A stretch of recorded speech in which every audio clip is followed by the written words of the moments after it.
Nero, Rome.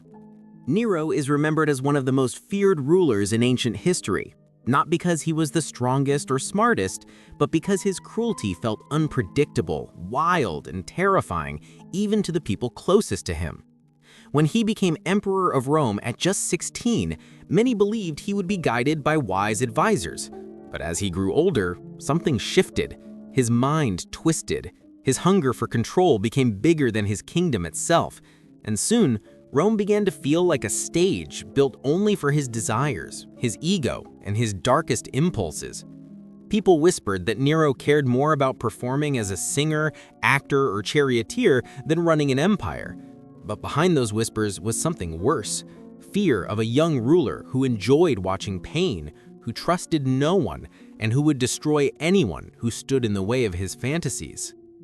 One of the most haunting events tied to Nero's name is the Great Fire of Rome in 64 AD. The fire burned for days, destroying homes, temples, and entire neighborhoods.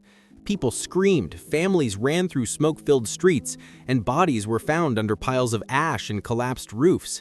Roman writers later claimed that while the city burned, Nero stood on a balcony, dressed in his stage costume, playing music as if it were entertainment. Whether the rumor was true or not, it spread through Rome like another fire. People believed he let the city burn, or even started it so he could rebuild it the way he wanted. And when the anger of the people turned toward him, Nero needed a target to blame.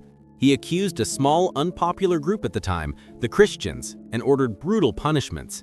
Many were tortured, burned alive, or thrown to wild animals. This was one of the first major persecutions of Christians, and it happened because Nero needed a distraction. To him, human lives were tools, pieces he could move and destroy whenever it protected his image. Nero's cruelty didn't stop with strangers. It reached into his own home. He had personal advisors killed. He had his own mother murdered after she questioned his decisions. Their relationship had always been strange, controlling, tense, and filled with political games. But the moment Nero ordered her death, something inside him seemed to snap. He no longer pretended to be a caring ruler. He grew more paranoid. He believed plots were everywhere. Anyone who criticized him, even in private, could be executed. People lived in constant fear that the wrong joke, the wrong expression, or a rumor spread by an enemy could bring soldiers to their door in the middle of the night. His cruelty became chaotic and unpredictable. He forced nobles to watch his performances and punished anyone who seemed bored. He threw grand parties while ordinary people struggled to rebuild their homes after the fire. He spent enormous amounts of the empire's money on temples, statues, and palaces celebrating himself, including the infamous Golden House, a palace so huge and decorated with so much gold that people joked it felt like a giant monument to one man's ego. Rome began to crumble under his decisions. He raised taxes to fund his pleasures. Famines and shortages spread. The army grew tired of him. Provinces rebelled. Even senators whispered rebellion behind closed doors. The empire he controlled through fear was now turning against him, piece by piece. The shadow he cast over Rome grew darker every year, until the people realized they could no longer live under the weight of his madness. When his power finally collapsed, Nero fled. The emperor, who once demanded the world's attention, suddenly hid in a small villa outside the city, trembling, hearing the shouts of soldiers hunting him. He realized the people he had terrorized for years would not protect him. They wanted him gone. They wanted Rome back. Nero faced the end not as a powerful king, but as a frightened man who had lost control of everything. Before soldiers could capture him, Nero ended his own life. As he died, he reportedly said, "What an artist dies in me," still thinking not about his crimes, but about his lost fame. Nero's reign became a warning story, the tale of a ruler whose evil grew from ego, paranoia, and a hunger for pleasure that drowned an entire city in fear. His name still echoes through history, a symbol of how absolute power, when mixed with cruelty, can twist a man into a nightmare. Caligula, Rome. Caligula's story begins like the rise of a young prince destined for greatness, but quickly turns into something closer to a nightmare wearing a crown. When he first took power in the year 37 CE, the Roman Empire actually celebrated. People thought he would be a kind ruler, a fresh start after years of fear and political tension. No one knew that behind his charming smile, behind the public cheers, something darker was waiting, something that would turn Rome into a theater of terror. At first, Caligula acted friendly and generous. He freed prisoners, reduced taxes, and offered games, festivals, and feasts. Many believed he was the perfect emperor. But within months, his behavior began to shift in unsettling ways. Some historians say he fell ill with a fever that changed him forever. Others believe the darkness was always inside him, simply waiting for the crown. Soon, strange whispers began spreading through the palace corridors. Caligula would stay awake all night, pacing the marble floors, talking to invisible things. He began staring at people with long, silent glares, as if he was imagining something terrifying happening to them. Servants felt unsafe even walking past him. Guards tried not to make eye contact. His own advisors feared the slightest mistake could end their lives. His personality twisted, as if power had cracked open the worst parts of his mind. He became unpredictable, cruel, and hungry for fear. Caligula wanted not just obedience, but awe. He wanted people to see him as something more than human. His madness became clear when he started insisting he was a living god. He built temples for himself. He demanded priests worship him. He ordered statues of gods to have their heads removed and replaced with his. People began to avoid discussing him even in private, because a single whisper could lead to punishment. Rome felt like it was holding its breath every day, waiting for his next outburst. He made senators run beside his chariot like slaves. He forced wealthy families to give him their property for no reason but amusement. He enjoyed watching people panic when he entered a room. It was as if fear itself had become his entertainment. The horrors grew stranger. One story claims that Caligula would invite people to dinner, treat them kindly, then quietly note their names on a list of people he might punish later. Imagine eating in a golden palace, surrounded by musicians and perfumes, while the emperor smiled and you wondered if he would live past morning. His unpredictability was the true terror. People never knew what version of him they would face, the laughing host or the cold, silent judge. One wrong word could end everything. He even turned his palace into a place of humiliation. He made powerful Roman nobles crawl, bow, and act out ridiculous scenes to amuse him. Those who refused disappeared. He forced people to pay impossible taxes just because he wanted to watch them suffer. He ordered massive construction projects not for Rome's benefit, but to remind everyone how easily he could crush them with work and debt. Even the soldiers feared him. Those same soldiers who had conquered lands, fought wars, and stared death in the eyes. Caligula was something different, something unpredictable, something that didn't follow the rules of power or reason. One of the strangest and most disturbing stories is about his horse.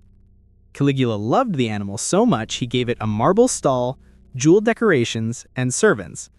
He planned to make the horse a high-ranking official in the government. Some say he did this to mock the senators, to show them that even a horse was more valuable to him than they were. Others think it was another sign of his slipping sanity. Either way, Rome felt trapped under the rule of a man who cared more for an animal than the empire's leaders. As the months passed, the fear grew heavier. People woke up every day wondering if Caligula would laugh or rage that morning. His cruelty was no longer shocking, it was expected. Families whispered about escaping Rome, but no one felt safe enough to try. Even his closest guards began to fear that one day he would turn on them too. And eventually, that fear turned into something dangerous: desperation. In the end, Caligula's own protectors, men who had stood beside him since the beginning, could not bear it anymore. The terror he created had spread too far, and the empire was slipping toward chaos. They made a choice.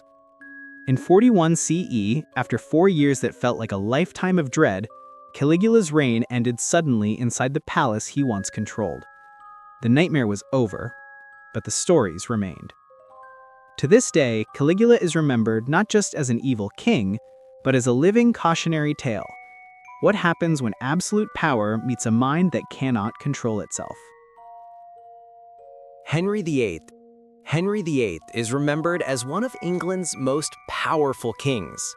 But beneath the crown was a man whose choices created fear, death, and destruction across his kingdom. His story feels like a slow-building horror tale where every decision leaves a darker shadow behind it. When Henry became king in 1509, he was young, charming, and full of promise. But power changes people, and by the end of his life, he was feared as one of the most ruthless rulers England had ever seen. The horror of Henry VIII's rule begins with one simple desire. He wanted a male heir more than anything else in the world. This desire grew inside him like a poison. It twisted his emotions. It pushed him to break rules, betray loved ones, and hurt anyone who stood in his way. His first wife, Catherine of Aragon, could not give him a surviving son. Instead of accepting fate, Henry convinced himself that God was punishing him. This fear drove him toward a terrifying solution. He would destroy anything that blocked his path to a male heir, even if it meant tearing apart his own kingdom. When the Pope refused to allow Henry to divorce Catherine, Henry did something almost unthinkable. He broke England away from the Catholic Church. Overnight, he made himself the head of a new religious system. This was not a rebellion for freedom, it was a rebellion for desire. Once he held complete spiritual and political power, the horror truly began. Historians talk about Henry VIII's wives as if they were chapters in a long nightmare. 6 marriages, each filled with fear, suspicion, and tragedy. The most famous is Anne Boleyn, the woman Henry pursued with obsession. At first, Henry treated her like a rare treasure, but when she also failed to produce a son, his love turned into cold hatred. In 1536, Anne was arrested on charges of adultery, treason, and even witchcraft, charges that were almost certainly false. People whispered that Henry wanted her gone so he could marry someone else. Her execution by sword was swift, but the fear it created spread across England like a dark fog. If the Queen could lose her head, who was safe? Henry's third wife, Jane Seymour, finally gave him the son he wanted, but she died shortly after childbirth. Some say Henry mourned her. Others say he mourned the idea of perfection slipping through his fingers again. He kept searching for love, but each new marriage felt like a trap than a union. Then came Anne of Cleves, a woman Henry agreed to marry for political reasons. When he saw her in person, he declared she was unattractive and refused to touch her. The marriage was annulled after 6 months. In his court, beauty and charm were not preferences, they were shields against death. One of the darkest stories involves Catherine Howard, Henry's 5th wife. She was young, joyful, and lively, which at first made Henry feel powerful and renewed. But when rumors spread that she had lovers before their marriage and possibly after, Henry reacted with terrifying rage. Catherine was dragged from her rooms screaming for mercy. She was executed at only 18 years old. The king who once adored her did not lift a finger to save her. By now, Henry was no longer a charming ruler. He had become a man consumed by suspicion, paranoia, and a hunger for control. But Henry did not only torment his wives.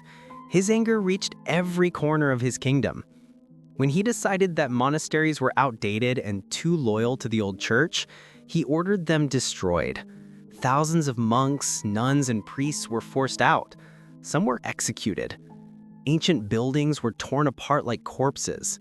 Gold, land, and treasures were taken for the crown. Towns that depended on these monasteries fell into hardship and fear. People whispered that the king had become cursed, that his actions had stirred something dark in the soul of England. As Henry grew older, his body transformed into a symbol of his rule. Once athletic and handsome, he became huge, sick, and furious. A leg wound filled with infection tormented him every day, and he often took out his pain on those around him. Servants lived in fear of his temper. Advisors walked carefully, terrified that one wrong word could send them to the executioner. By the time Henry VIII died in 1497, England was scarred. Families were broken, churches were destroyed, countless lives had been lost to satisfy one man's desires, fears, and pride. Some rulers are remembered for building nations. Henry VIII is remembered for breaking them apart. His story is a reminder of how absolute power can turn a man into a monster long before death arrives. Vlad the Impaler, Wallachia. Vlad the Impaler is one of those rulers whose name alone feels like the start of a nightmare. Even centuries later, people still whisper it with caution, as if the story might wake something old and angry. Born in the 1400s in Wallachia, a region caught between powerful empires, Vlad grew up surrounded by betrayal, war, and fear. His childhood was not shaped by comfort or safety. Instead, he was raised in a world where everyone lied, everyone fought, and everyone wanted power. That world carved something sharp inside him. It shaped a king who would rule through terror so intense that stories about him still disturb people today. From the moment Vlad regained his throne, he knew one thing: enemies were everywhere. Nobles plotted, foreign armies threatened, and even people within his court tried to control him. Instead of trusting anyone, Vlad chose fear as his armor. He believed that if people trembled before him, they would never dare betray him, and it worked. His rule became a dark legend because of the extreme punishments he used against criminals, traitors, and invaders. These punishments were not just meant to hurt, they were meant to send a message so terrifying that no one would even think about rebelling. The stories spread across countries like cold wind, the ruler who used terror as if it were a weapon. What made these stories so haunting was not just what Vlad did, but how he thought. He didn't see fear as cruelty, he saw it as control. He believed the world was full of wolves, and the only way to survive was to become the scariest one. To him, mercy was weakness, and in a land constantly invaded by foreign armies, he felt he had no room for weakness. His decisions were shaped by the trauma of being taken hostage as a child, threatened by powerful men, and seeing betrayal everywhere. It is said that he trusted almost no one, not even his closest circle. Every voice around him sounded suspicious. Every smile felt fake. Living like that changes a person, and it changed Vlad into someone who ruled through absolute fear. When the Ottoman Empire, one of the most powerful forces in the world at the time, marched toward his land, Vlad refused to bow. He fought with a kind of rage that frightened even trained soldiers. Instead of meeting the invaders with large armies, he used shock, surprise, and psychological warfare. He spread fear the way others spread banners. His tactics confused and broke the spirit of enemy troops long before they reached the battlefield. In some accounts, soldiers claimed they felt watched, as if something in the forests followed them silently. Wallachia, under Vlad's rule, was like a living nightmare. Dark forests, quiet villages, and a ruler whose name carried a chill. But the strange part about Vlad's story is that many of his own people saw him as a protector rather than a monster. To them, he was the king who refused to bow to foreign powers. He punished corruption, demanded loyalty, and kept enemies out of their villages. People said that during his rule, a coin left on the roadside would still be there in the morning because no one dared steal it. Fear, in his mind, created order, and for a time, it did. Yet even those who respected him felt uneasy around him. His presence was like a shadow, calm, silent, but always heavy. He rarely smiled. He spoke softly, almost coldly. People said his eyes looked like they held storms. He was the type of king you obeyed without hesitation, not because you loved him, but but because you knew the cost of disobedience. His downfall came the same way it came to many kings who ruled by fear: betrayal. Nobles he tried to control turned on him, foreign allies abandoned him, and eventually he was captured. After years of conflict, he returned to power briefly, but the enemies around him had multiplied. Not long after, he died in battle, surrounded by the chaos he had lived in all his life. Even in death, stories claimed his body disappeared for a time, adding a ghostly layer to his legend. Today, Vlad the Impaler stands at the boundary between history and horror. He was not a vampire, but his life inspired one of the most famous monsters ever created. He was not a demon, but the fear he used made him feel like one. His story is a reminder of what happens when a child raised in violence becomes a ruler shaped by trauma, paranoia, and survival. He is a king remembered not for kindness or diplomacy, but for turning fear itself into a throne. Leopold II of Belgium. Leopold II of Belgium is often remembered as a king who built grand buildings, expanded cities, and tried to make Belgium look powerful. But behind this shiny image was a shadow so large that it still chills history to this day. His rule over the Congo Free State from 1885 to 1908 is considered one of the darkest chapters of human cruelty. What makes it terrifying is that he never even stepped foot in the Congo. He ruled the land like a ghost king, far away in a European palace, sending orders that controlled millions of lives. It feels like a horror story where the villain does not even need to appear in person. His decisions alone are enough to create fear, suffering, and silence across an entire region. Leopold wanted an empire, but Belgium was too small and had no colonies. So he looked at Africa, a land European powers were dividing for themselves. He did not claim the Congo for Belgium as a normal colony. Instead, he convinced major world powers to let him personally own it. He called it a philanthropic mission, claiming he wanted to bring civilization, help local people, and stop the slave trade. His words sounded noble, gentle, and heroic.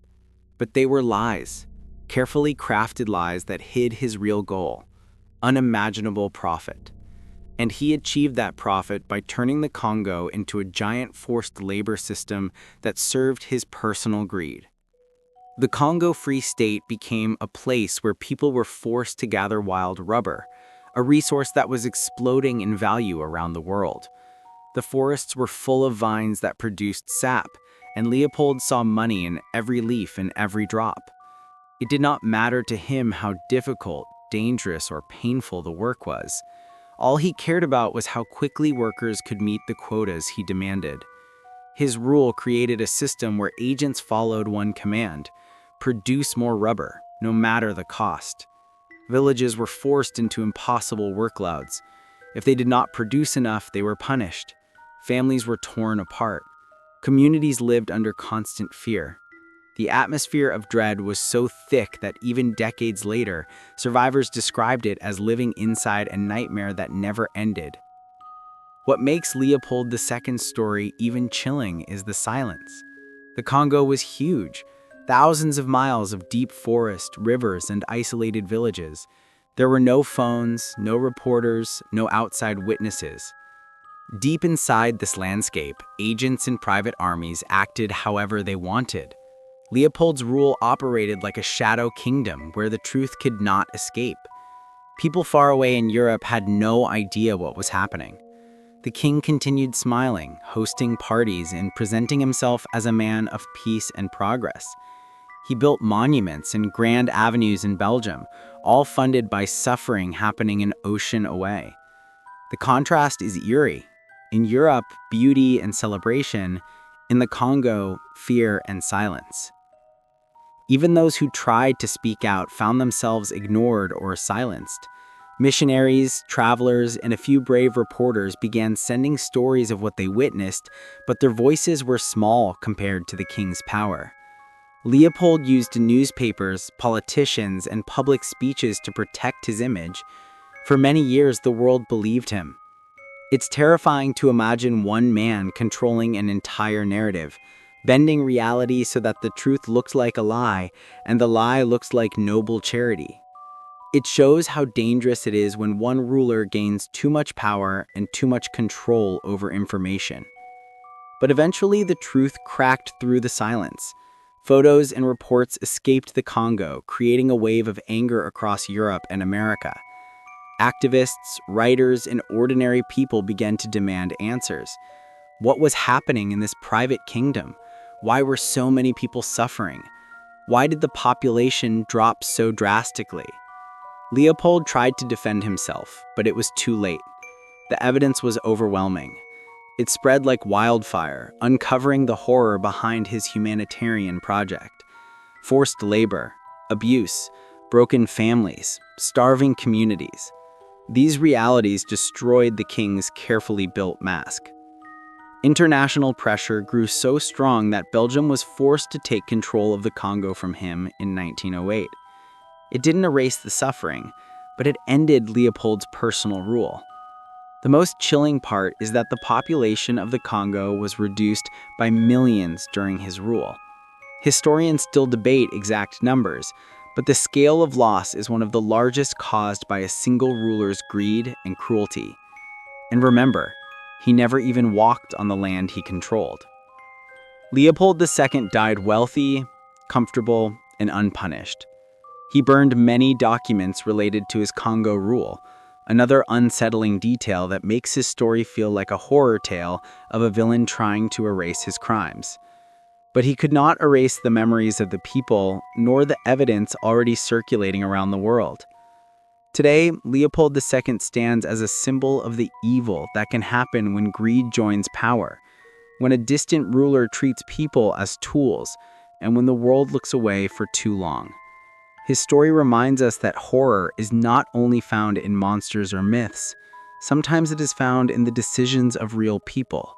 People who smile in public, speak of charity, and build beautiful cities, while creating darkness somewhere far away. Ivan IV, Ivan the Terrible. Ivan IV, known across the world as Ivan the Terrible, ruled Russia from 1547 to 1584, and his name still sends a cold shiver through history. His story begins like a nightmare shaped long before he wore the crown. When he was only 3, his father died. When he was 8, his mother, the only person protecting him, suddenly collapsed and died. Many believe she was poisoned. Young Ivan grew up in the massive, echoing halls of the Kremlin, surrounded by nobles who fought for power while ignoring the starving, frightened child in the corner. They abused him, mocked him, and let him go hungry. This lonely childhood twisted his thoughts, shaping him into a king who would later make the entire nation tremble. When he finally became the first Tsar of Russia, the people hoped he would be strong, wise, and fair. And for a while, he was. Ivan began as a surprisingly promising ruler, reorganizing laws, creating armies, expanding land, and fighting corruption. But inside him, a dark storm was silently building. Every betrayal, every fear, every painful memory of childhood kept burning like a hot coal. Slowly, his kindness faded. Slowly, his paranoia grew. And then tragedy struck again. In 1560, his beloved wife Anastasia, the only person who ever calmed him, suddenly fell ill and died. Ivan was certain she'd been poisoned by the very nobles who once tormented him as a boy. That moment snapped something inside him forever. The gentle side of Ivan died with her. The terrifying side took over. He created the Oprichnina, a system that became his personal nightmare machine. He divided Russia into 2 parts. One part was ruled normally. The other part, his part, was controlled by a special force of men dressed in black, riding black horses, carrying dog heads on their saddles to sniff out traitors. They were called the Oprichniki, and their job was simple: spy, torture, and eliminate anyone Ivan suspected. No proof was needed. A whisper was enough. A rumor was enough. Ivan's paranoia grew so deep that he saw enemies in every shadow. Entire families were dragged from their homes in the middle of the night. Villages were burned. People disappeared. The oproshniki became so feared that a knock on the door late at night felt like the final heartbeat before death. One of the darkest episodes of Ivan's rule was the massacre of Novgorod. Ivan believed the city's people were planning to betray him, even though there was no real evidence. Enraged and convinced he was under attack, he marched to Novgorod with thousands of oproshniki. What happened over the next 5 weeks became one of the most horrifying events in Russian history. The oproshniki stormed through the city, dragging people into icy rivers, throwing them into frozen waters, beating them, tormenting them, taking everything they owned. Smoke filled the sky, screams filled the streets, and the frozen river was said to be covered with bodies like a bridge of ice and death. Historians still struggle to understand the scale of destruction, but one thing is certain: Novgorod became a city of ghosts. Ivan's mental decline did not stop there. His behavior became unpredictable. One day extremely religious, praying for forgiveness, the next day exploding into violent rages. He distrusted his own advisors, his own generals, even members of his own family. His fear and anger mixed like poison inside him. In one infamous moment of uncontrollable rage, Ivan struck his own son, the heir to the throne, with a heavy staff during an argument. The blow was fatal.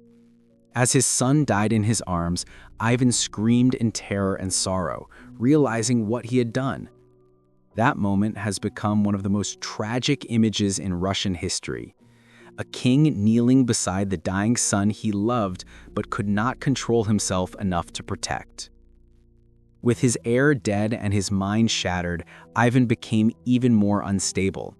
He changed laws randomly, executed nobles he had once trusted, and demanded taxes so heavy that villages starved. Yet at the same time, he was deeply superstitious and terrified of demons, omens, and signs. Some nights he would not sleep at all, convinced spirits were coming for him. His body weakened as his mind darkened. By the final years of his life, he was a broken man surrounded by fear, suspicion, and regret. When Ivan finally died in 1584, many believed the land itself let out a sigh of relief.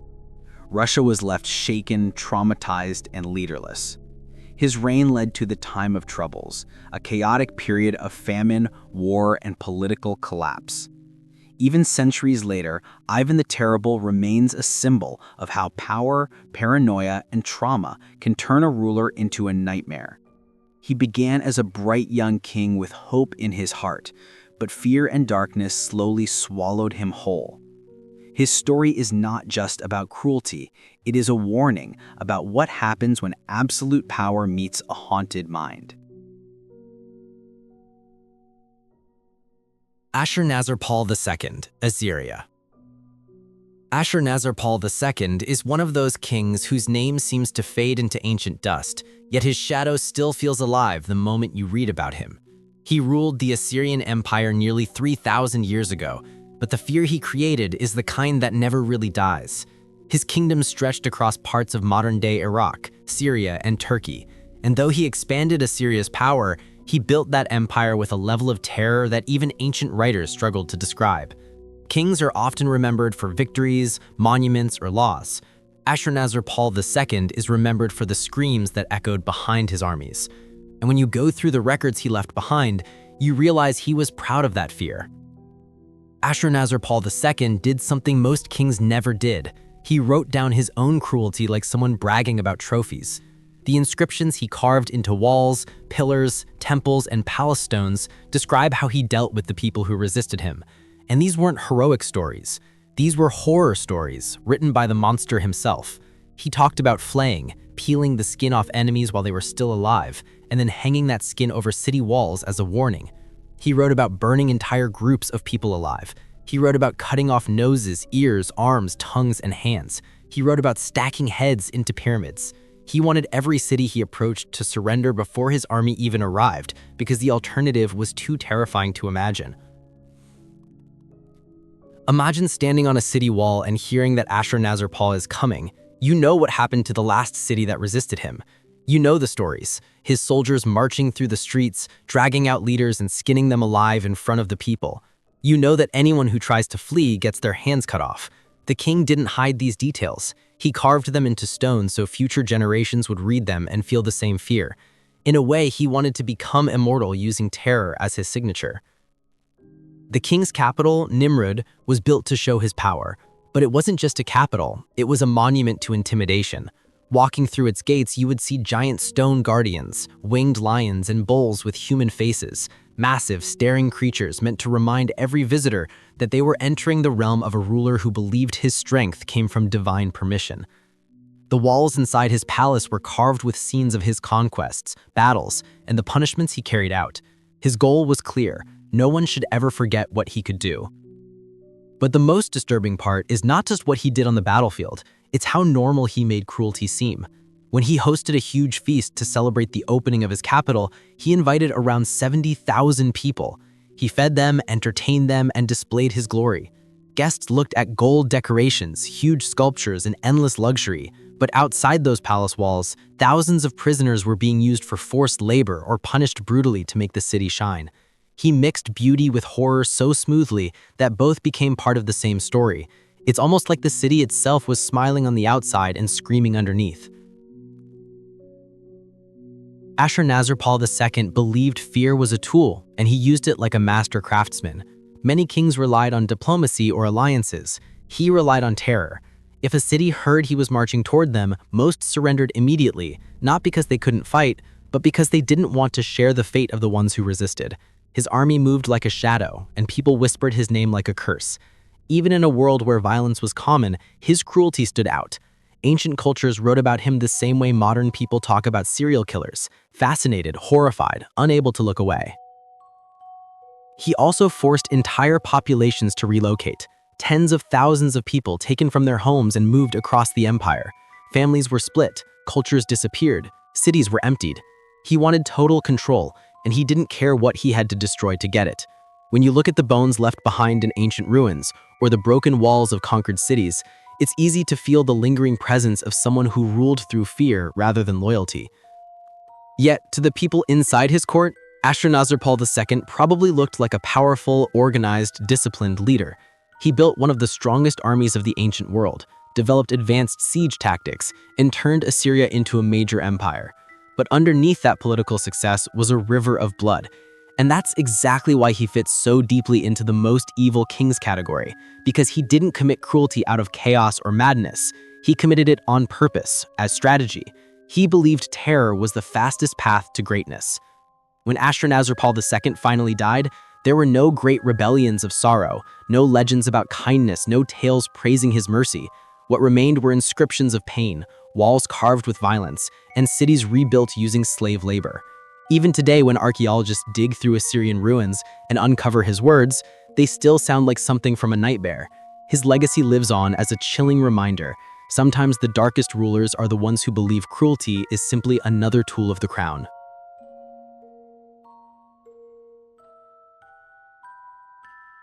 Antiochus IV Epiphanes is remembered as one of the most feared and hated rulers of the ancient world.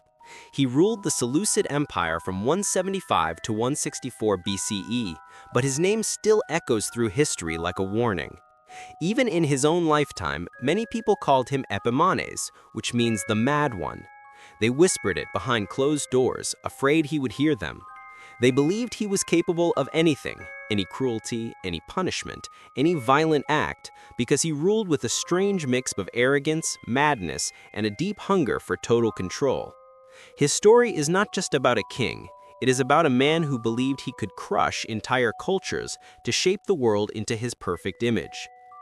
Antiochus wanted everyone under his rule to think, behave, and worship in the exact way he demanded.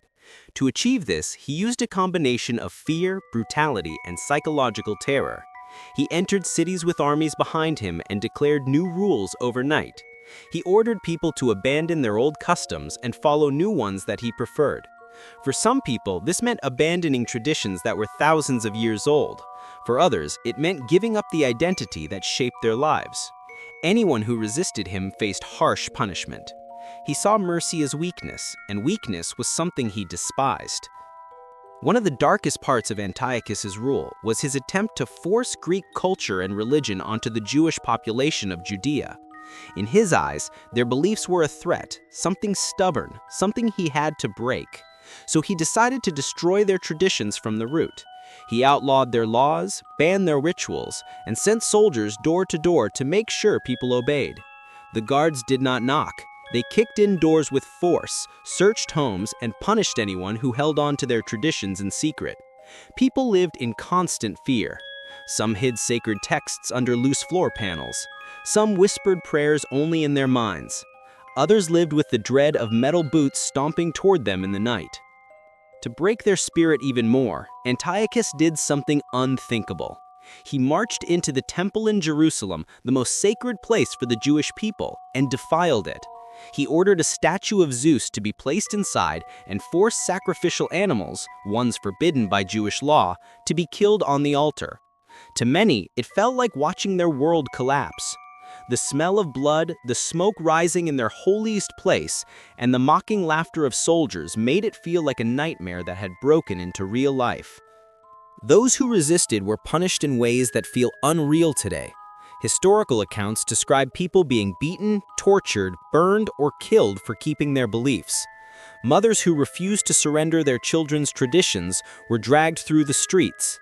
Men who secretly followed their laws were executed in public to send a message. Every punishment was designed to be terrifying, not just deadly. Antiochus wanted fear to spread faster than rebellion. But terror, when pushed too far, often creates the opposite reaction. His brutality sparked the Maccabean Revolt, one of the most famous uprisings in ancient history.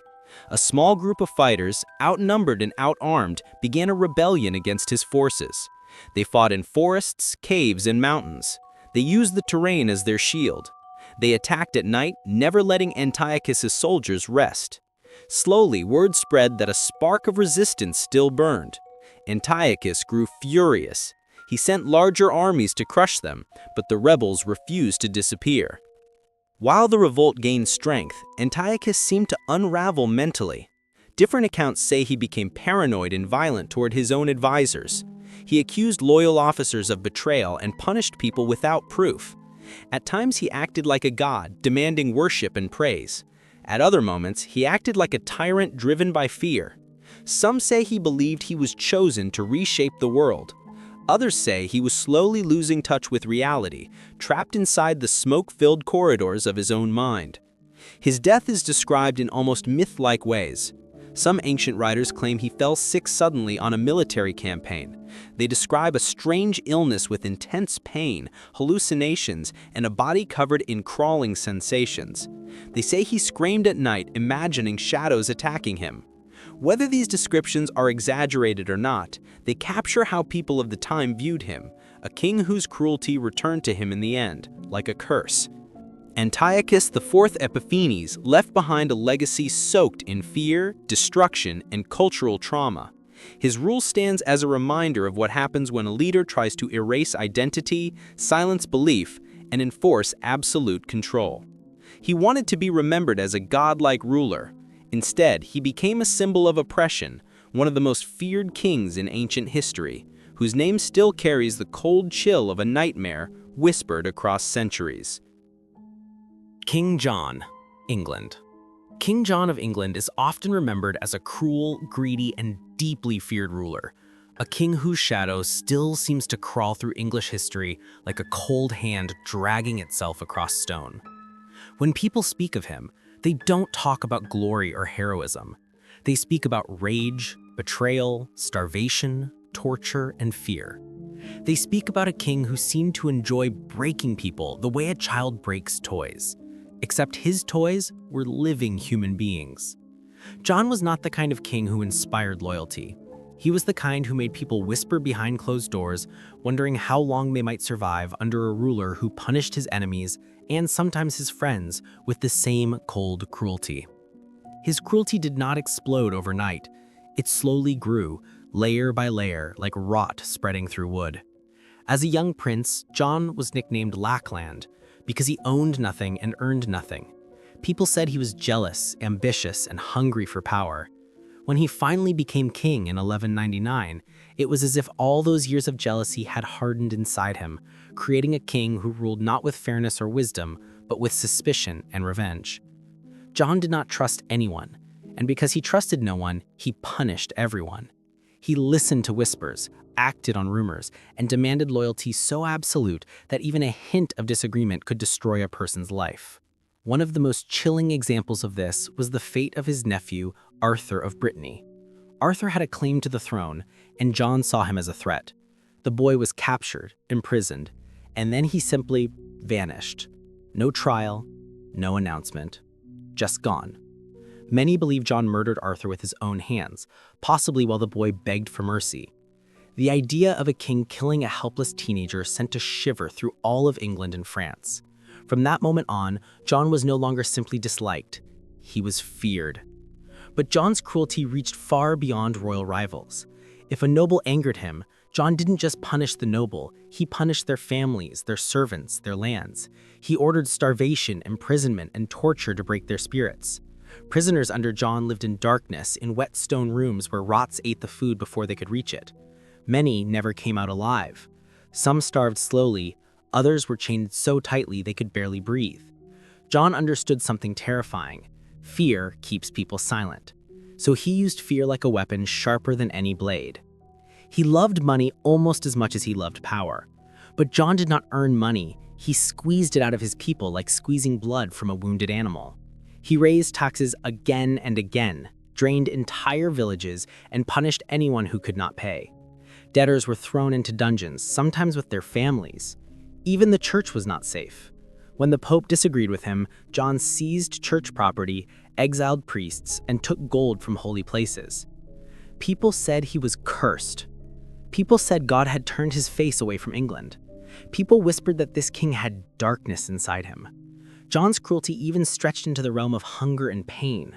One of the most infamous stories tells of him imprisoning the wife and son of a rebellious noble and starving them to death. No one knows if John felt guilt. Most believe he didn't. They say he saw mercy as weakness, kindness as a threat, and suffering as a tool to control the living. But cruelty comes with consequences, and John's own people eventually reached their limit. Nobles who had once bowed in fear now rose against him, joining together in a desperate attempt to protect themselves from their king. They forced John to sign the Magna Carta in 1215, a document meant to limit his power. John did not sign it out of understanding. He signed it because he had no choice. But in his heart, he hated every word. He swore revenge. The moment the ink dried, he prepared for war. John sent armies across the land, burning farms, destroying property, and hunting down the nobles he blamed for humiliating him. Villages smoked like black scars across the countryside. Children starved. Families fled into forests to escape the king's wrath. This was not leadership. It was punishment disguised as rule. John wanted England to remember that he was the king, and kings do not forgive. But fate had its own way of punishing him. During a campaign, John lost his treasure, an entire wagon train of gold, jewels, and relics swallowed by the marshes of East Anglia. People said the earth itself rejected him. Soon after, he fell sick. Some say from contaminated water, some say from stress, some even whisper from poison. As he lay dying in 1216, he was alone, terrified, and surrounded by people who waited for him to breathe his last. The king who inspired so much fear left the world without love, without loyalty, and without a friend at his side. In the end, King John became a legend, not of greatness, but of warning. A king who ruled through fear becomes a monster in the stories people tell. And centuries later, John's shadow still lingers, a reminder that sometimes the most frightening figures in history are not demons or myths, but rulers who lose their humanity and feed on the suffering of others. Tamerlane. Timur. Tamerlane, also known as Timur, was a conqueror who rose from the dry lands of Central Asia in the 1300s. His name still sends a quiet chill through history books because the stories around him feel less like normal history and more like a nightmare passed down through centuries. He called himself the Sword of Islam, but his campaigns left behind ruined cities, broken kingdoms, and a trail of terror that stretched across continents. What made Timur so haunting was not just the size of his empire, but the cold, methodical way he used fear as a weapon. People said his armies moved like a sandstorm, sudden, unstoppable, and leaving only silence behind. Timur was born near Samarkand and claimed to be a descendant of Genghis Khan, even though he wasn't. But he wanted that same aura of unstoppable power, so he built it himself. From a young age, he was ambitious, brilliant, and ruthless. An injury made him limp for life, which earned him the nickname Timur the Lame, or Tamerlane. But the limp did not slow him. If anything, it made his mind sharper. He learned that intimidation could conquer cities faster than swords. And from that moment on, he fought with two weapons: his armies and the fear he carefully fostered. Tamerlane's empire stretched across Persia, India, the Middle East, and Central Asia. But it wasn't the size of his empire that made rulers fear him. It was his strategy. When he wanted a city, he didn't start with soldiers. He started with messages, letters, simple and cold. Submit or suffer. Many cities surrendered instantly, terrified by stories whispered from faraway lands. But the ones who resisted learned that Timur believed resistance must be punished so severely that others would never ever dare repeat it. His attacks were not chaotic, they were planned, almost ritualistic, designed to carve fear deep into the minds of survivors who fled and spread his legend. Timur did not hide his cruelty. In fact, he used it as a political weapon. When his armies took a city, he made sure the next 10 cities heard about it in detail. Witnesses were always allowed to escape, because their stories were the true army that marched ahead of him. Entire kingdoms surrendered without a fight simply because of the horrors they heard. Some historians say Timur conquered more land with fear than with steel. One of the darkest episodes of his life took place during his invasion of India, when he marched toward Delhi. At the time, Delhi was a powerful, wealthy capital with a large population. Timur saw it as a symbol, something he needed to conquer in order to show the world that no city was too great to resist him. The battles that followed were brutal, and the fall of Delhi added another terrible chapter to his growing legend. Survivors describe the aftermath as if the city had been swallowed by a shadow.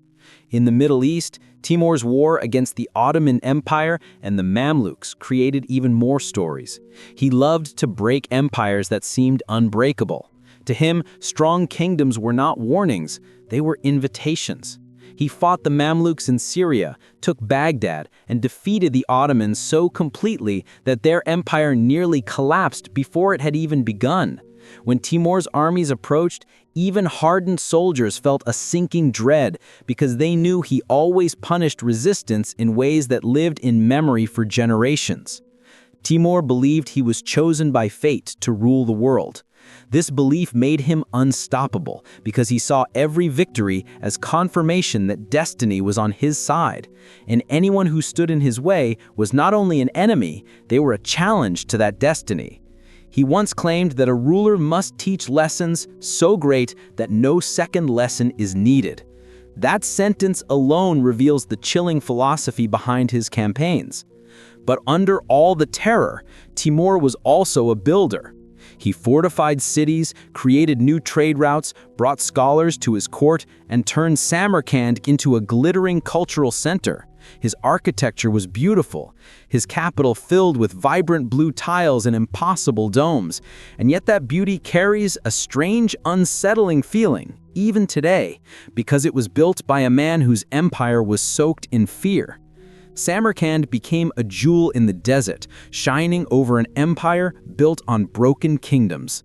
When Timur died in 1405, he was still marching, still planning to conquer China next. His death did not feel peaceful. It felt like a sudden ending to a storm.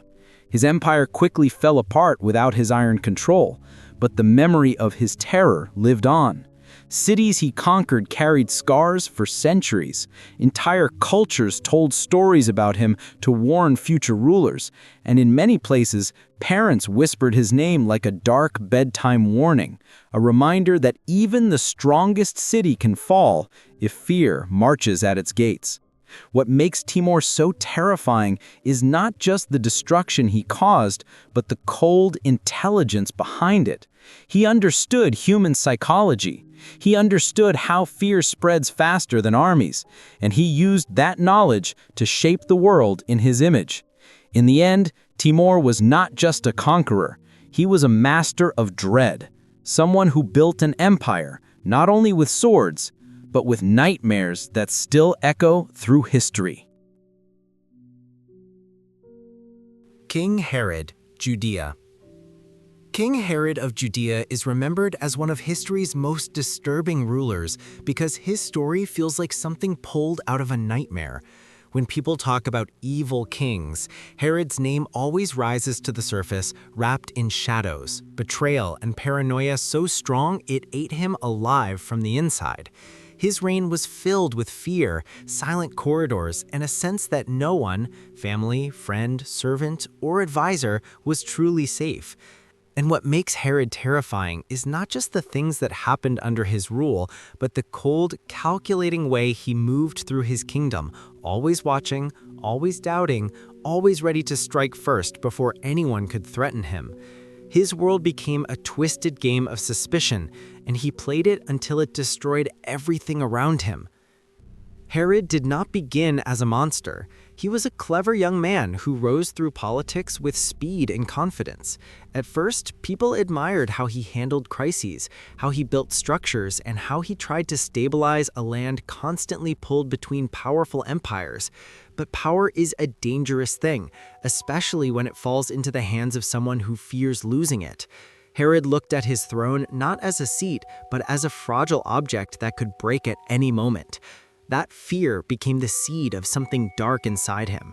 Over time, it grew into paranoia so deep that he saw danger in every whisper, every glance, every shadow at the end of a hallway.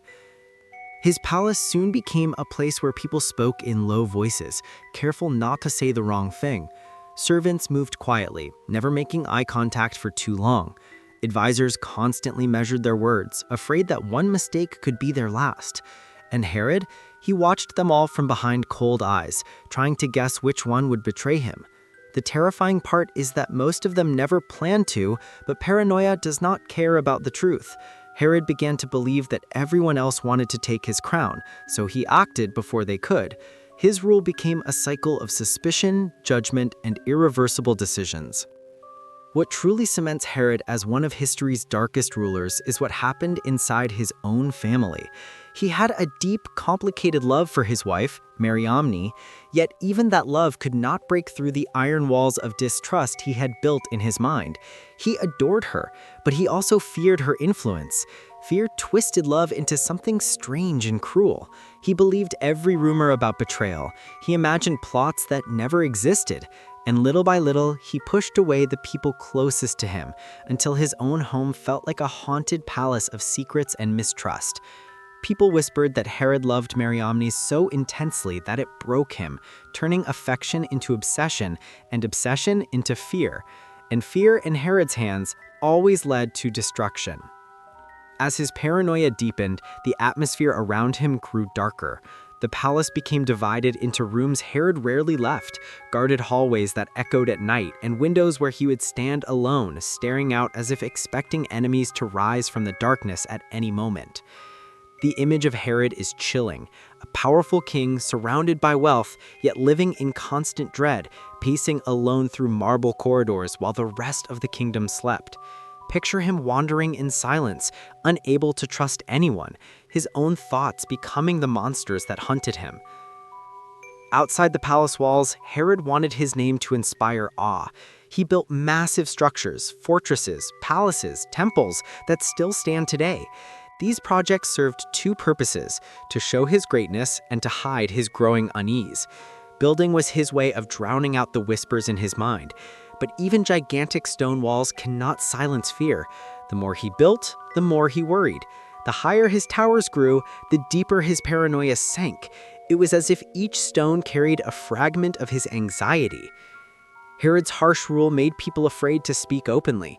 Some saw him as a tyrant who demanded obedience at all costs. Others saw him as a broken man trapped inside his own thoughts. Both were true. His final years were filled with turmoil. He fell into poor health, and with sickness came even greater suspicion. Sometimes he would call for people in the middle of the night, demanding answers to questions that had no real basis. His servants walked as if stepping on thin ice, terrified that the smallest mistake could unleash his anger. Near the end of his life, Herod's world had shrunk to a cage of his own making. He trusted no one. His body weakened, but his fear strengthened. He issued orders that shocked even the people who had served him for years. Some records describe him lying in a feverish state, calling out names of people long gone, as if the ghosts of his paranoia had come back to confront him. The horror of Herod's story is not just what he did, but what he became, a ruler consumed by fear, unable to escape the shadows he created. When Herod finally died, the kingdom breathed out. His own life had become a cautionary tale about power, paranoia, and the darkness that grows when a ruler stops seeing people as humans and begins seeing them only as threats. Herod's name remains a symbol of fear, not just because of his actions, but because of how easily power and suspicion can twist a mind into something unrecognizable. His reign is a chilling reminder that the scariest monsters are sometimes the ones created by fear itself. Emperor Domitian, Rome. Emperor Domitian ruled Rome from 81 to 96 CE, and his reign feels like watching a slow descent into darkness. At first, people thought he might be different from other emperors. He worked hard, improved the economy, and seemed to care about justice. But something changed inside him as the years passed. Power has a strange way of poisoning minds, and in Domitian's case, it turned him into a ruler who saw enemies everywhere, even when they did not exist. His palace became a place of whispers and shadows, where people spoke carefully and walked quietly, never knowing who might be listening or who might report their words to the emperor. Fear spread through Rome like fog rolling through empty streets at night. What made Domitian truly terrifying was not just his cruelty, but the invisible web of spies and informants he created throughout the empire. He built a secret police network that reached into every corner of Roman society. Senators, nobles, merchants, soldiers, even family members, no one was safe from suspicion. People began to realize that their private conversations might not be private at all. A neighbor could be an informant. A friend could be gathering information. Even inside their own homes, Romans felt watched. This constant surveillance created a suffocating atmosphere where trust died slowly, replaced by paranoia that infected everyone around the emperor like a disease spreading through water. Domitian's paranoia grew worse as his reign continued. He started to believe that senators were plotting against him, that military commanders wanted to steal his throne, that everyone around him wore masks, hiding their true intentions. And once he believed someone was a threat, he acted quickly and without mercy. Executions became common. Trials became formalities. Sometimes there were no trials at all, just sudden disappearances, whispered explanations, and empty seats at dinner tables. The Senate, once a powerful body, became a room full of frightened men who agreed with everything Domitian said, terrified that disagreement meant death. The emperor developed strange habits that made people even more uneasy. He would walk through his palace gardens alone at night, supposedly talking to himself, rehearsing conversations with enemies both real and imagined. Servants said they could hear him muttering names, making lists, planning his next move. He insisted on being called Master and God, demanding worship as if he were a deity rather than a man. This was not just arrogance, it was a sign that his grip on reality was loosening, that he had begun to see himself as something beyond human, above human laws and human judgment. Domitian's reign of terror reached its peak when he started purging entire families. If he suspected one person, he eliminated everyone connected to them. Wives, children, cousins, servants, all could be swept away in a single night if the emperor decided they posed a risk. This tactic served a dual purpose. It removed potential threats and sent a message so chilling that even thinking about rebellion became dangerous. People learned to keep their thoughts locked inside their minds, afraid that even their faces might betray them. The atmosphere in Rome during these years felt heavy and oppressive. People stopped gathering in large groups. Conversations became shorter, more guarded. Laughter died in the streets. The city that once celebrated life and culture now moved through its days with a quiet dread, waiting for the next name to be called, the next family to vanish. Domitian's spies were everywhere, watching from corners, listening through walls, reporting every suspicious word back to the palace. Romans lived with the constant knowledge that one wrong sentence could destroy everything they loved. But paranoia eventually consumes itself. Domitian's excessive fear made him act so erratically that he created the very conspiracy he feared most.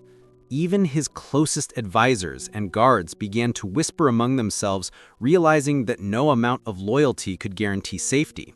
If the emperor could turn on senators and nobles without reason, he could turn on anyone. Fear, which had been Domitian's weapon, became his weakness. The people around him were not plotting against him until his paranoia forced them to consider it as self-defense.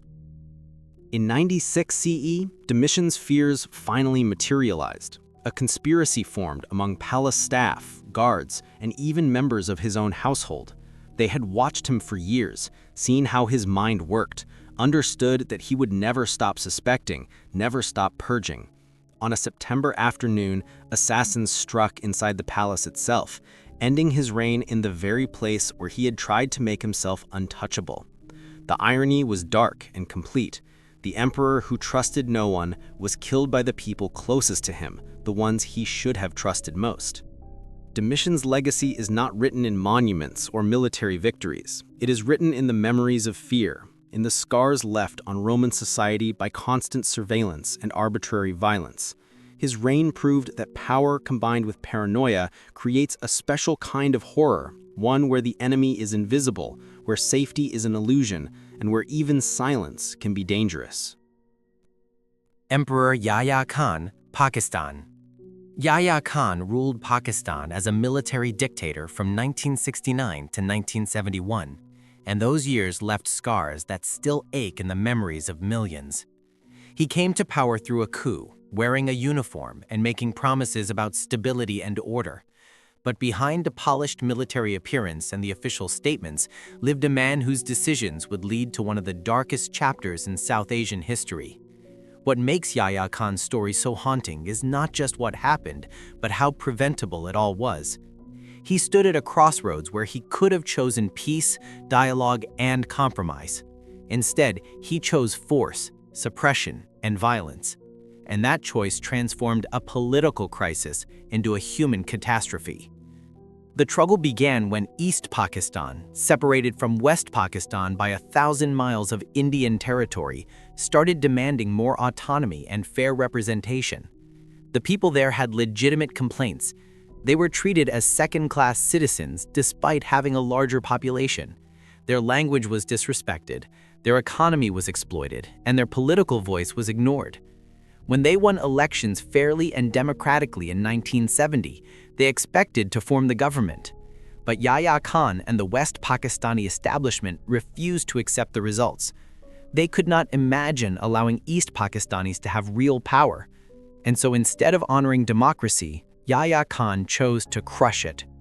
What followed was Operation Searchlight in March 1971, a military campaign that descended on East Pakistan like a nightmare made real. Yahya Khan sent troops to silence dissent, arrest political leaders, and restore control through force. But restore control was just official language for something much darker. The operation targeted intellectuals, students, political activists, and anyone suspected of supporting independence. Universities were raided at night, dormitories were set on fire, people were pulled from their homes in darkness and never seen again. The speed and brutality of the operation shocked even hardened observers. Yahya Khan ruled from far away in West Pakistan, insulated from the reality of what his orders created. He sat in comfortable rooms making decisions, while thousands of miles away, those decisions destroyed lives, families, and entire communities. Survivors described a landscape of fear where soldiers moved through neighborhoods systematically, where the sound of boots on gravel at night meant terror was coming. Villages emptied as people fled into forests, swamps, and across borders, carrying whatever they could grab in moments of panic. Refugee camps swelled with desperate families who had lost everything: homes, livelihoods, loved ones. The international community watched in growing horror. Reports filtered out through journalists who risked their lives to document what was happening. Photographs showed endless lines of refugees, faces hollow with trauma and hunger. Testimonies described atrocities that shocked the conscience of the world. But Yahya Khan dismissed these reports as propaganda, as exaggerations by enemies of Pakistan. He surrounded himself with advisors who told him what he wanted to hear, creating an echo chamber where reality could not penetrate. This willful blindness made everything worse, because he genuinely seemed to believe that military force could solve what was fundamentally a political problem, requiring political solutions. As the months passed, resistance grew stronger in East Pakistan. What started as a political movement became an armed struggle for independence. India watched the crisis unfold on its border, saw millions of refugees flooding into its territory, and eventually intervened militarily in December 1971. The war lasted only 13 days. Pakistani forces in the east, surrounded and overwhelmed, surrendered. East Pakistan became Bangladesh, a new nation born from blood and suffering. And Yahya Khan's military adventure collapsed completely, exposing the hollowness of his promises and the tragedy of his choices. The human cost was staggering. Estimates vary, but hundreds of thousands, possibly millions, died during those 9 months in 1971. Families were torn apart, children grew up without parents, entire villages disappeared from maps. The psychological trauma rippled through generations, leaving wounds that never fully healed. Survivors carried memories that haunted their sleep: the sound of gunfire in darkness, the smell of smoke, the faces of loved ones last seen being dragged away. These were not statistics. They were human beings with names, dreams, and futures that were stolen from them. Yahya Khan lost power shortly after the war ended in humiliating defeat. He was placed under house arrest, living out his remaining years in obscurity and disgrace. But the comfortable confinement he experienced bore no resemblance to the suffering he had authorized. While he lived quietly, protected from consequences, millions of others lived with the scars he had created. Some lost limbs, some lost family members, some lost their minds to trauma that never released its grip.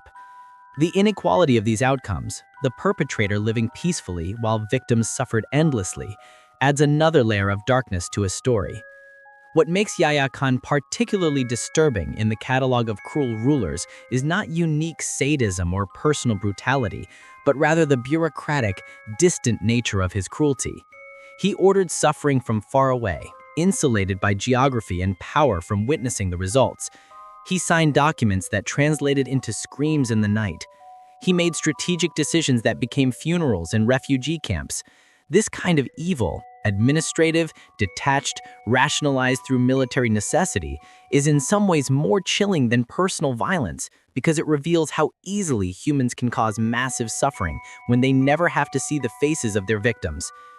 Yahya Khan's legacy is a warning about the dangers of authoritarian military rule, ethnic chauvinism, and the refusal to accept democratic outcomes. His story shows what happens when leaders choose force over dialogue, when they surround themselves with yes-men instead of truth-tellers, and when they value power more than human life. The wound he helped create between Pakistan and Bangladesh never fully healed. Families remain divided across borders. Memories of 1971 still generate pain and anger decades later.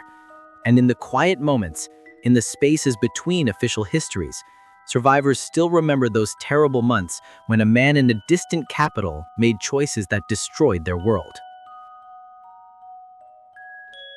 King Shaka Zulu. King Shaka Zulu. King Shaka Zulu rose from obscurity to become one of the most powerful and feared rulers in southern African history, transforming the Zulu kingdom into a military machine that dominated the region in the early 1800s. His story is complicated, wrapped in layers of military genius, cultural transformation, and a darkness that grew as his power expanded. What makes Shaka's tale so unsettling is watching how a brilliant tactician and nation-builder slowly became consumed by paranoia and cruelty, until the man who created an empire became the monster who terrorized it. Shaka's early life shaped everything that came after. Born as an illegitimate son, he grew up facing constant humiliation and rejection. Other children mocked him, his own father dismissed him. The shame and anger from those years burned inside him, creating a hunger for respect and power that would never be satisfied. When he finally gained control of the Zulu clan in 1816, it was as if all those years of pain had forged him into something harder and more ruthless than anyone expected. He did not just want to lead, he wanted to dominate so completely that no one would ever dare disrespect him again. Shaka revolutionized warfare in ways that still fascinate military historians today. He redesigned the traditional spear into a shorter, more lethal stabbing weapon.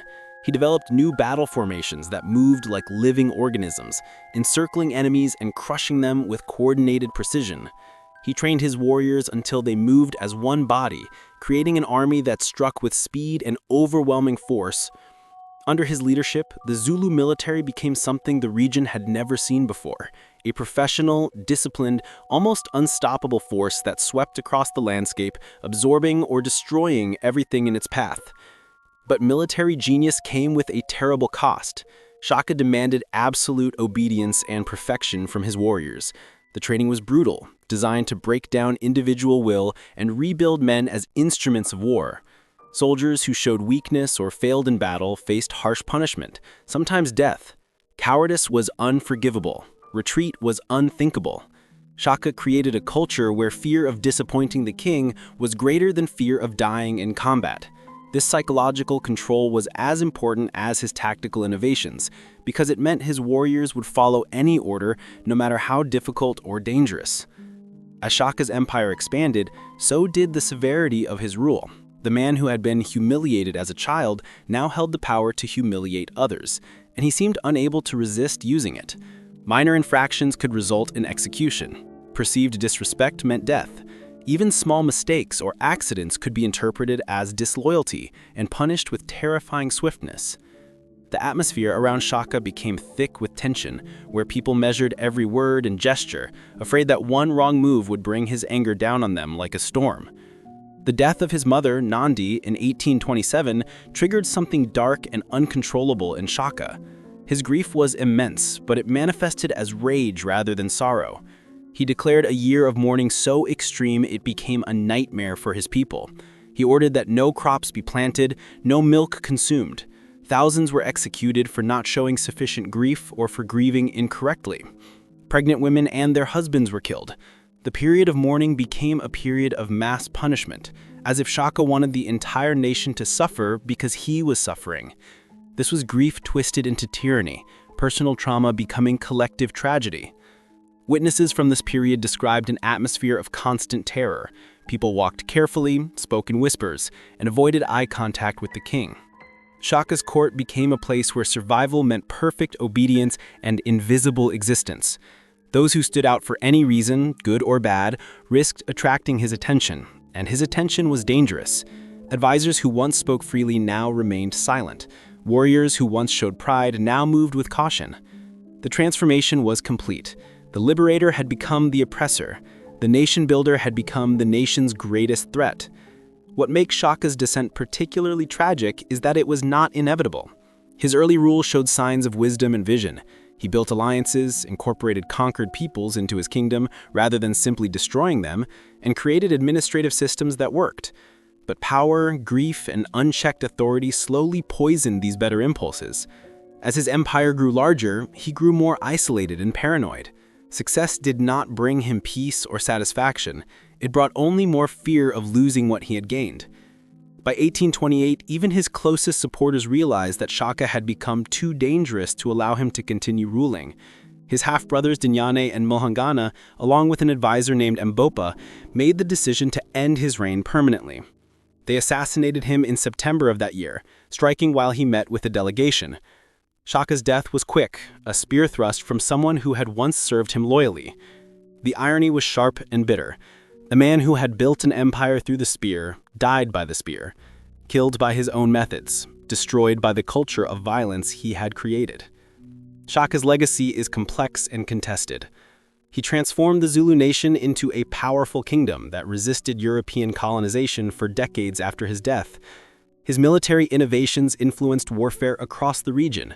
But these achievements cannot be separated from the suffering he caused, the lives destroyed by his paranoia and cruelty, and the atmosphere of fear that defined his later years.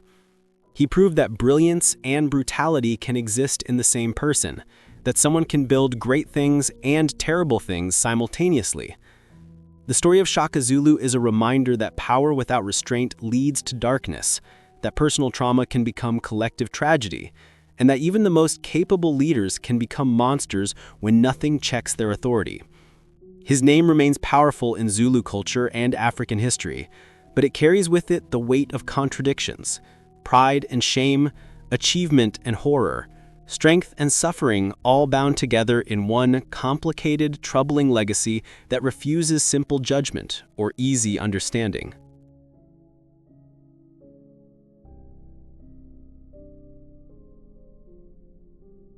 Emperor Bokassa I. In the middle of Central Africa, during the 1960s and 1970s, rose a ruler whose story sounds less like real history and more like a nightmare told around a fire. His name was Jean Bedel Bokassa, and for many of his people, he became a symbol of terror, excess, and cruelty wrapped in the clothing of a king. Later, he crowned himself Emperor Bokassa I, and during his rule, the line between reality and horror became painfully thin. Bokassa began as a soldier, tough, ambitious, and ruthless. He had served in the French army and learned how power worked, not through kindness, not through respect, but through fear. When he returned to his homeland, then called the Central African Republic, he carried with him a burning hunger to rule. In 1966, he seized power in a military coup, pushing aside the existing president and declaring himself the new leader. From that moment on, the country would slowly descend into something dark and suffocating. At first, many citizens believed Bokassa might bring stability. He spoke loudly about order and discipline. But behind the speeches was a man who wanted something far greater: absolute control. Soon, people began disappearing. Critics were arrested in the dead of night. Anyone who questioned him risked torture or death. Bokassa often personally participated in beatings, as if violence helped him prove that he was the only one who mattered. He ruled like a king long before he became one officially. He collected beautiful cars, jewels, and foreign luxuries, while most of the nation suffered in poverty. But the world truly took notice when he made a shocking announcement. He would transform the country into an empire, and he would crown himself emperor, like Napoleon, but in the heart of Africa. The coronation was one of the most expensive and bizarre events in modern history. Bokassa spent over 1/5 of his country's annual budget on a single day of celebration.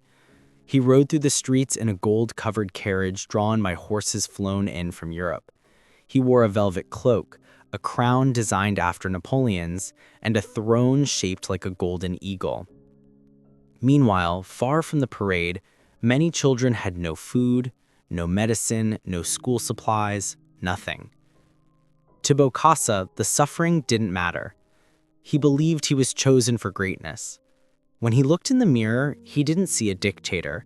He saw a shining emperor. But to the world outside, his empire was beginning to look like a rotten mask hiding a decaying face. Then came the darkest chapter, the one that turned his name into a global warning. In 1979, hundreds of school children in the capital protested a new rule of forcing them to buy expensive government-made uniforms. Bokassa saw this harmless protest as an insult to his power. The army rounded up the students, some as young as 8. What happened next still chills anyone who reads the reports. It is believed that many of those children were imprisoned, beaten, and killed under Bokassa's orders. Some witnesses even claimed Bokassa personally participated in the violence. These accusations caused international shock, pulling the curtain completely off his so-called empire. Rumors also spread that Bokassa practiced cannibalism, whispers of a freezer full of human remains hidden inside his palace. While the truth of these claims remains debated, the fact that so many believed them speaks volumes about the horror his rule created. Just the idea of it turned him from a dictator into a monster in the eyes of the world. By 1979, France, the country that had once supported him, could no longer protect him. French forces launched Operation Barracuda, removing Bokassa from power while he was away. When he returned, expecting to reclaim his throne, he found himself arrested instead. His empire was gone, replaced by the republic he had once overthrown. During his trial, the courtroom became a stage of uneasy silence as witnesses described torture, murders, and disappearances. Bokassa denied everything, insisting he was misunderstood, even destined to be a great emperor. But the stories were too many, too detailed, too horrifying to ignore. He was sentenced to death, but the sentence was later reduced. Eventually, he was pardoned. In a twist almost too strange to believe, Bokassa returned home and lived quietly as a free man until he died in 1996. No golden carriage, no throne. Just a fading shadow of the terror he once controlled. Today, the legacy of Emperor Bokassa I is a chilling reminder of how quickly power can twist a human being into something dangerous. How one man's hunger for importance can turn an entire nation into a haunted landscape of fear. His story sits in the deep, frozen layers of the most evil king's iceberg, not as a legend, but as a real warning carved into modern history. Genghis Khan, Mongol Empire. Genghis Khan is remembered as one of the most terrifying rulers in human history, not because he was born evil, but because he learned early that the world only respected power, fear, and survival at any cost. His story begins in the cold, endless grasslands of Mongolia, a place where life was harsh, food was scarce, and people killed each other over horses, water, or simply pride. Temujin, the boy who would one day become Genghis Khan, grew up surrounded by betrayal and blood. When he was young, his father was poisoned by rivals. His family was cast out, forced to eat roots and scraps to survive. He watched his mother suffer, watched enemies hunt him, and even had to kill his own brother during a moment of desperation. Every scar he received carved something cold and sharp inside him.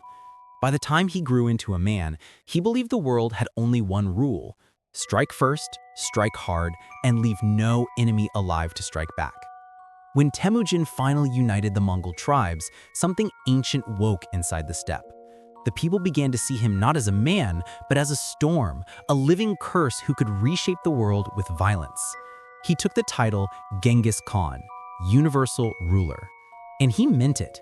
From the moment he claimed that name, he became a moving wall of terror. His armies rode across the land like a dark wave, moving faster than any force the world had ever witnessed. They were trained to shoot arrows while riding at full speed, to survive without food for days, and to kill without hesitation. Villages and cities trembled long before the Mongols arrived because stories traveled faster than horses.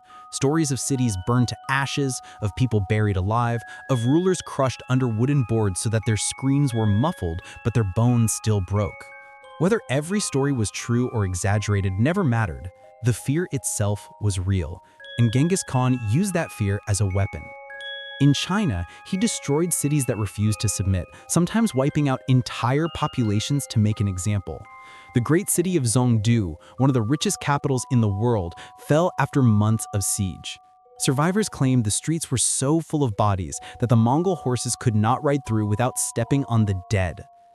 Genghis Khan believed mercy was weakness, and weakness invited rebellion. If a city surrendered peacefully, he could be surprisingly tolerant. But if a city resisted, then he became something much darker. He once said it was not enough to defeat enemies, you had to break their spirits so not even their shadows dared rise against you. In Central Asia, his destruction became almost myth-like. When he attacked the Khwarezm Empire, the conflict spiraled into one of the most devastating wars in history. Entire cities vanished, erased so completely that their names survive only in old manuscripts. One chronicler wrote that the Mongols came like fate itself, suggesting that their invasion felt like a disaster sent by the universe, not by humans. The people believed Genghis Khan had a kind of curse inside him, something born from all the pain of his childhood, a darkness that grew with each battle, each conquest, each river of blood. And yet, even in his terror, he was strangely calculated. He used psychological warfare with almost supernatural skill. He released prisoners to spread horror stories. He lit thousands of fires at night to trick enemies into thinking his army was 10 times larger. He even ordered the slaughter of artisans in one city, but spared them in another, not out of kindness, but to keep everyone guessing, afraid, unsure of what he might do next. His unpredictability was as deadly as his army. Behind the battlefield terror was a man who saw himself as chosen by the sky, destined to rule everything under the eternal blue heavens. He would sit alone in his tent at night, staring into the fire, speaking softly to his dead ancestors, asking them for strength. Some say he heard their voices answering him. Others say he didn't hear spirits at all, only the echoes of his own childhood suffering, pushing him further into conquest, as if every victory could silence the pain. But the voices never stopped. When Genghis Khan died, the exact location of his grave was hidden. Legend says his funeral procession killed anyone who saw them, and after burying him, the soldiers were killed as well so no one could reveal the spot. Some believe his grave is protected by curses. Some say the ground around it is silent, as if the land remembers the fear he brought. Whether that is true or myth doesn't matter. What matters is the shadow he left behind. His empire became the largest land empire on Earth, but the cost was millions of lives and a legacy soaked in blood and fear. Genghis Khan did not just conquer land, he conquered imaginations, leaving behind a horror that echoed through centuries. Even today, when people hear his name, they imagine hoofbeats in the dark, smoke rising from burning cities, and a ruler whose rage and ambition reshaped the world forever. Emperor Di Xin. Emperor Di Xin, the last ruler of China's Shang dynasty, is remembered as one of the most terrifying kings in ancient history. His story feels like something pulled from a nightmare, half history, half legend, all wrapped in a cloud of fear, cruelty, and unstoppable downfall. Even after thousands of years, his name still carries the weight of madness and destruction. In the beginning, Di Xin wasn't seen as a monster. Historical records say he was smart, strong, and quick-witted. But power can twist people, and for him it twisted fast. The deeper he sunk into luxury and absolute control, the darker his desires became, until his palace felt less like a royal home and more like a haunted fortress where no one knew what would happen next. One of the most eerie tales about Di Xin is how he treated the people close to him. Anyone who questioned him, no matter how small the comment, risked punishment. Servants walked the palace halls in silence, terrified to even breathe too loudly. Officials hid their true thoughts behind smiles, knowing a single mistake could end their lives. Di Xin demanded complete obedience, and if someone failed, he didn't simply punish them, he made an example out of them. Rumors said he enjoyed watching suffering, not because it taught lessons, but because it entertained him. Whether these stories are exaggerated or not, the legend added a thick layer of dread to his name. One of the most disturbing stories linked to him is the Pao Lao, often translated as the burning pillar. According to ancient texts, Dixin ordered a giant bronze cylinder to be smeared with oil and heated until it glowed red hot. Victims were forced to walk on it while flames roared beneath. Whether this exact device existed or not, writers from that era insisted that Dixin used fire, heat, and torture as tools of power. Even in ancient times, people shuddered when they described it. These stories traveled through generations, like ghost tales whispered beside a campfire, each retelling making Dixin seem more like a demon than a king. Then came the story of the wine pool and meat forest. It sounds unbelievable, almost like a dark fairy tale, but it appears again and again in historical writings. They say Dixin created a massive lake filled with wine, so big that people could sail small boats across it. Beside it, he hung chunks of meat from trees like strange, rotting fruit. His guests were expected to crawl, dance, and feast in this strange playground of excess. Some were forced into the wine pool, and if they drowned, no one was allowed to react. Imagine a place built purely for pleasure, but underneath every laugh was fear. It was a paradise turned horror show. His queen, Daji, often appears beside him in these stories, portrayed as equally cruel. Some legends describe them encouraging each other's darkest impulses, almost like two fires feeding each other until the entire kingdom burned. Whether Daji was truly evil or simply used as a scapegoat, their partnership became a symbol of corruption and decay. Together, they created an atmosphere where morality collapsed and cruelty became entertainment. While Dixin lived in luxury, the rest of the kingdom suffered. Heavy taxes, forced labor, and constant fear pushed the people to their breaking point. Villages began to starve while the palace halls overflowed with music and drunken laughter. Every cry outside the palace walls was another step toward rebellion. Dixin either didn't notice or didn't care. He was trapped in a world built from his own desires, unable to see the storm gathering in the distance. Eventually, that storm arrived. King Wu of Zhao rose against him. Soldiers from across the land joined the rebellion, not just out of duty, but because they believed they were fighting a monster. When Zhao forces marched to attack, many of Dixin's own men refused to defend him. They had seen too much, suffered too much, and feared him more than any enemy. His empire collapsed faster than he expected. In the end, Dixin retreated to his palace, surrounded by treasures he once adored. But gold couldn't save him. According to legend, when the Zhao army reached the capital, Dixin climbed onto a tower, set his treasures on fire, and ended his life in the flames. Some say he believed the burning palace would become his grand funeral. Others say it was the only escape he had left. Either way, his rule ended in fire, just as so many of his punishments had. After his death, storytellers painted him as the perfect example of a cruel king. Some details were likely exaggerated across generations, but the core truth remained. Dixin ruled with fear, and fear eventually destroyed him. His downfall marked the end of the Shang dynasty and the beginning of the Zhao dynasty, and his legacy became a warning whispered through the centuries. A ruler who forgets humanity becomes something far worse than a tyrant. He becomes a nightmare people never forget. King Fasilides of Abyssinia. King Fasilides of Abyssinia, also known as Emperor Fasilides of Ethiopia, ruled in the 1600s, at a time when the kingdom was torn between foreign influence, religious conflict, and the fear of losing its identity. His story is not filled with bloodbaths on the scale of other rulers, but the atmosphere of his reign is wrapped in suspicion, purges, and the cold dread of a country forced to choose loyalty or destruction. His name lives in Ethiopian history as a king who rebuilt power by isolating his kingdom from the outside world, crushing enemies, and showing that even a ruler remembered for grand buildings could still rule through fear. His capital, Gondar, now known for beautiful castles, was once a place where whispers, executions, and shadowy disappearances followed anyone who questioned the king's will. Fasilides rose to power after a long period of chaos. His father, Emperor Susenyos I, had converted the entire empire to Roman Catholicism under pressure from Jesuit missionaries. The conversion tore the kingdom apart. Rebellions erupted everywhere. Families divided, priests were executed, entire villages turned against each other.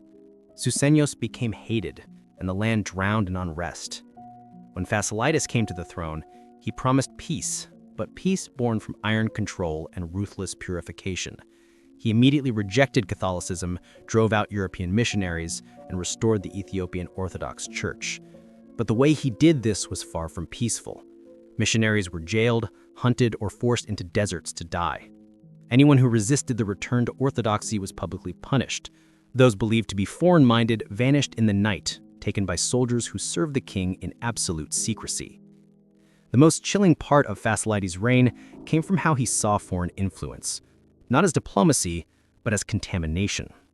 Like a king haunted by ghosts of betrayal, he believed that outsiders carried poison hidden behind smiles, gifts, and promises. He treated foreign religion as a plague, a silent infection slowly weakening his people. To remove it, he used methods that felt surgical and merciless. He expelled every European from the empire, burned foreign books, and banned contact with the outside world. Borders closed, trade routes died. The empire, once open, turned into a fortress. For the common people, this sudden isolation felt like a dark fog settling over the land, cutting them off from the world and leaving them to live under a ruler whose eyes watched everything. Fasilides was known for building massive stone castles and fortresses in Gondar. Tourists now admire them, calling them beautiful, majestic, timeless. But in his era, these buildings were symbols of power and fear.